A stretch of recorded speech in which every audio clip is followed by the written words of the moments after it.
Gerai, pasiruošiam indelius, į kuriuos pilsim kremą, geriausiai stikliniai. Dažniausiai šitam receptui prireikia 2 tokių indelių. Tada imam kokosų aliejaus. Imsim 3 šaukštus kokosų aliejaus, 3 valgomus nubrauktus šaukštus. Įsidedam į keramikinį indelį. 2 ir 3. Taip. Tada imame valgomoji soda, bus 1,5 šaukšto. 1 ir pusė.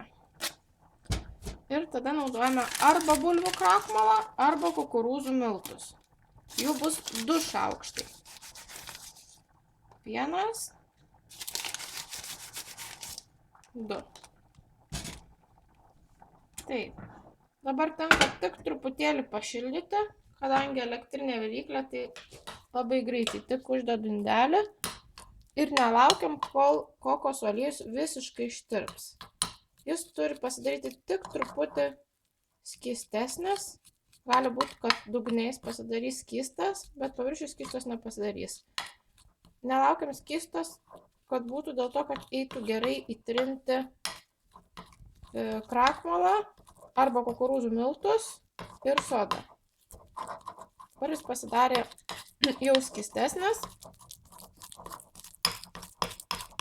Aš tiesiog įtrinu. Jau jis darosi visai skystas, taigi nuimam nuo viryklės ir gerai ištrinam.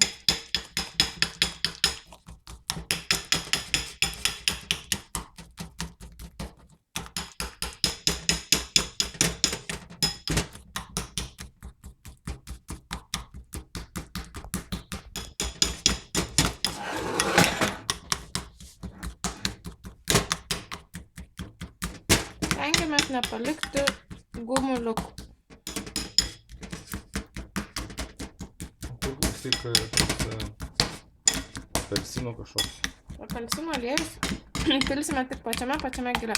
Dabar jau matosi, kad netgi kokosų aliejus betrinant dar paskystėjo. Ir aš matau, kad jau išplakiau gerai. Nėra gumuliukų, masė vientisa. Ir tada pačiame galiniame tame piliame apelsinų aliejų. Labai geras aliejus, saldžių apelsinų aliejus. Kažko nesufokusuoja. Šūdas čia. Va. 5 arba 6 lašelius. 2, 3, 4, 5, 6. Labai greitai išbėgo. Ir tada išmaišome. Reikia maišyti greitai, nes apelsinų aliejus gali greitai išgaruoti. Ypatingai jeigu kokosų aliejus yra šiltas. Viskas pilame į indelius.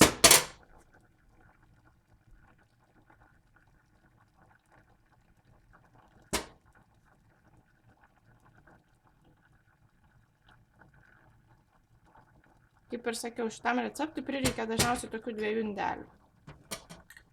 Užsukame kamštelius. Ir įdedame 5 minutėms į kamerą.